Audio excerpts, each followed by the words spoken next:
प्रश्न 12। एक व्यक्ति ने अपनी आय का 4% दान में दिया तथा शेष का 10% बैंक में जमा किया। अब यदि उसके पास 1080 रुपया है तो उसकी आय बताएं। तो लिखेंगे माना कि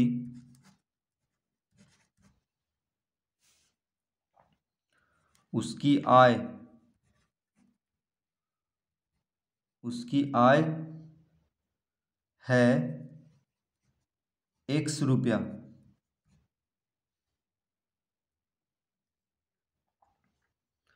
तो क्या कह रहा है, उसकी आय बताएं। तो हम मान लेंगे कि उसकी आय है X रुपया। अतः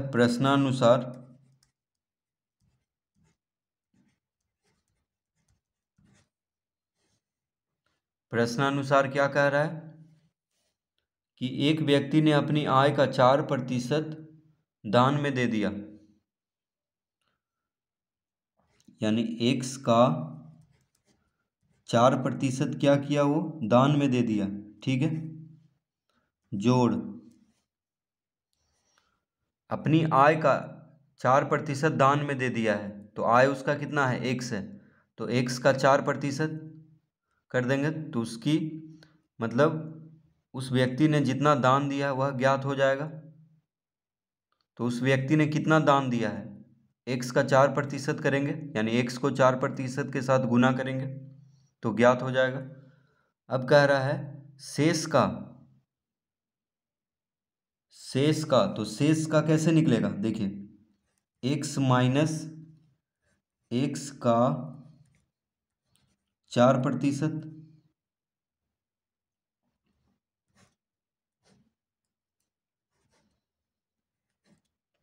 शेष का लिखेंगे यहाँ पे, और यहाँ पे लिखेंगे 10%।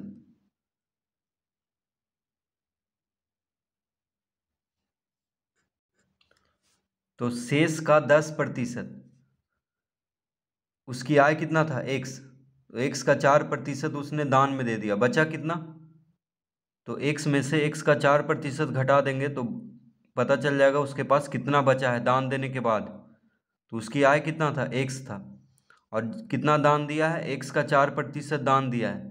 तो आय में से यानी X में से X का 4% घटाएंगे तो पता चल जाएगा कितना बचा है उसके पास दान देने के बाद। तो अब कह रहा है शेष का 10% क्या किया है, बैंक में जमा कर दिया। ठीक है, तो देखिए शेष का 10% बैंक में जमा कर दिया है। इतना समझ में आ गया है हम लोग को। अब क्या कह रहा है, अब यदि उसके पास 1080 रुपया है, अब उसके पास कितना है, 1080 रुपया, तो फिर हम जोड़ेंगे 1080 को। ठीक है, इसमें 1080 को जोड़ेंगे। तो अब यदि उसके पास 1080 रुपया है तो उसकी आय बताएं, और बराबर X लिख देंगे। ठीक है, क्यों X लिखेंगे, क्योंकि इन सब को जोड़ करके X आएगा। X क्या है, उसकी आय है। तो दान में दिया है और जो बैंक में जमा किया है और उसके पास 1080 रुपया बच रहा है, तो उन तीनों को अगर जोड़ दें तो क्या आएगा, उसकी आय ज्ञात हो जाएगा। ठीक है, तो ये बन गया इसका समीकरण। अब इसको हल कर लेंगे तो X का मान यानी उसकी आय ज्ञात हो जाएगा। तो इसको अब हल कर लेते हैं। यहाँ पे का मतलब क्या होता है, गुना। तो X को 4 से गुना करेंगे यानी 4X बटा 100। बटा 100 कहाँ से आया, प्रतिशत को हटाएंगे तो बटा में 100 आ जाएगा। जोड़, अब इसको हल कर लेते हैं। बड़ा कोष्टक है, फिर मंझला कोष्टक है, X माइनस, अब देखिए X का 4% क्या हो गया, का मतलब होता है गुना, तो 4 गुना X बटा 100 का 10%, फिर बड़ा कोष्टक को बंद कर देंगे। जोड़ 1080 बराबर X, इस तरह। तो क्या किए हैं, बस यहाँ पे का को हटा करके गुना कर लिए हैं। तो x गुना 4 4x हो गया, और बटा में 100, प्रतिशत हटाते हैं तो बटा में क्या आता है 100। यहाँ पे भी वही किए हैं, 4x बटा 100, तो x माइनस 4x बटा 100 का 10% जोड़ 1080 बराबर x, इस तरह लिख लेंगे उसको हल करके। अब यहाँ पे देखिए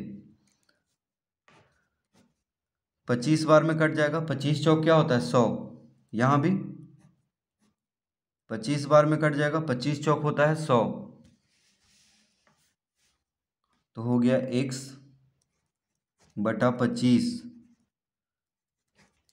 x बटा 25 जोड़,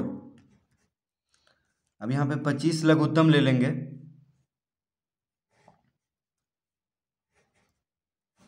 25 लघुत्तम ले लेंगे। देखिए 25 लघुत्तम ले लिए, तो 25 यहाँ पे बटा में कुछ नहीं है, तो 25 गुना x क्या हो जाएगा 25x, माइनस यहाँ पे क्या है x है, तो x लिख देंगे, मंझला कोष्ठक को बंद करेंगे, तो 25 लघुत्तम लेने पे 25 गुना x हो गया 25x, माइनस x, यहाँ पे क्या है x है, तो x लिख देंगे, माइनस x का 10%, अब यहाँ पे लिखेंगे का 10% जोड़ 1080 बराबर x, इस तरह लिख लेंगे।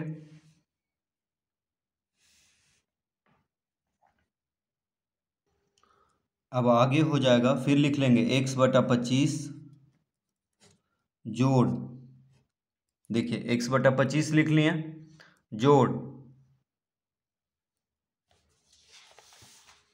यहाँ पे देखिए बड़ा कोष्ठक हम लगाना भूल गए थे, ठीक है, यहाँ पे बड़ा कोष्ठक लगा हुआ है तो यहाँ पे लगा लेंगे इस तरह से,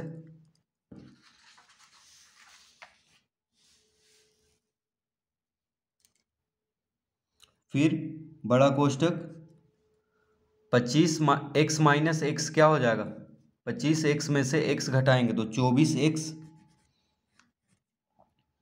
बटा 25 का मतलब क्या होता है गुना, तो यहाँ पे गुना का चिन्ह दे देंगे, 10% है यानी 10 बटा 100 लिख लेंगे, प्रतिशत हटाएंगे तो बटा में 100 आ जाएगा, का मतलब क्या होता है गुना, तो का के जगह पे गुना का चिन्ह, 10% को लिख लेंगे 10 बटा 100, बड़ा कोष्ठक को बंद कर लेते हैं, जोड़ 1080 बराबर क्या लिख देंगे x, इस तरह लिख लेंगे।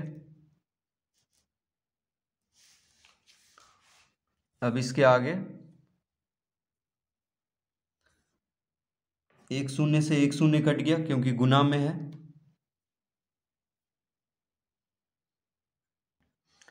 फिर 2 से काट लेंगे, 2 पचे 10, 12 दूना 24, देखिए 2 पचे 10, 12 दूना 24, तो हो गया x बटा 25 जोड़ 12x, देखिए यहाँ पे क्या है 12x है,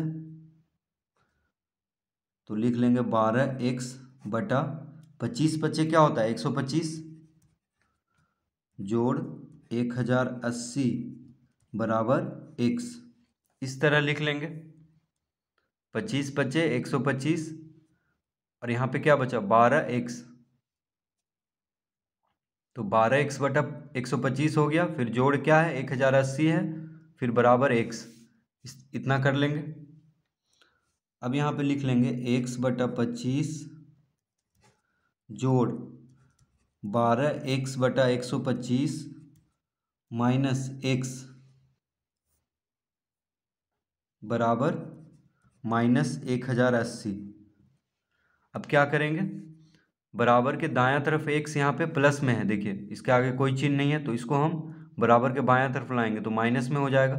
उसी तरह 1080 बराबर के बायां तरफ प्लस में है, तो इसको बराबर के दायां तरफ लाएंगे तो माइनस में हो जाएगा। अब तीनों x वाला एक साथ हो गया है, अब यहाँ पे लघुत्तम ले लेंगे, तो 25 और 125 का लघुत्तम क्या होगा 125, ठीक है, 25 और 125 का लघुत्तम में होगा 125, 25 पचे 125, तो 5 गुना x यानी 5x लिख देंगे, जोड़ 125 से 125 एक बार में कटता है तो यहाँ पे बस 12x लिख देंगे, माइनस है यहाँ पे तो माइनस का चिन्ह देंगे, बटा में कुछ नहीं है तो 125 को x के साथ गुना कर देंगे, यानी 125x बराबर माइनस 1080।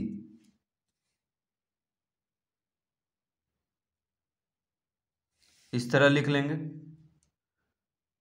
अब देखिए 12 5 क्या होता है 17, 12 5 17, 125 में से 17 घटाएंगे तो आ जाएगा माइनस 108x बटा 125 बराबर माइनस 1080।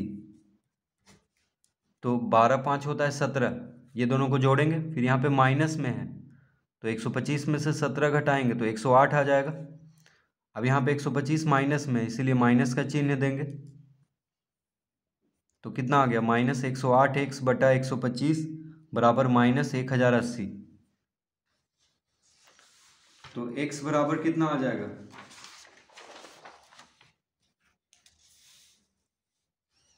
तो लिखेंगे अतः x बराबर हो जाएगा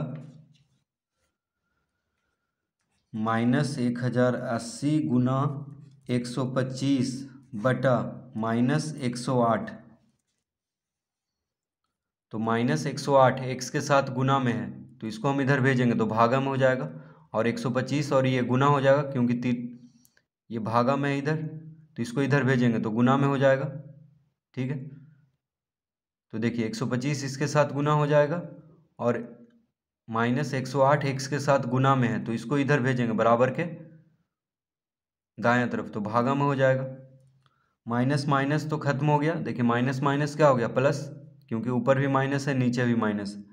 तो 108 से 1080 10 बार में कट जाएगा, 108 से 1080 10 बार में कट गया, यानी x बराबर कितना आ गया 10 गुना 125 यानी 1250।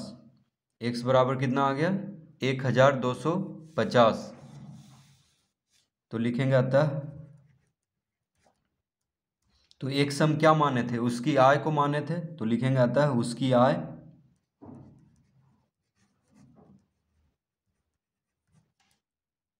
बराबर 1250 रुपया। उसकी आय कितना है 1250 रुपया।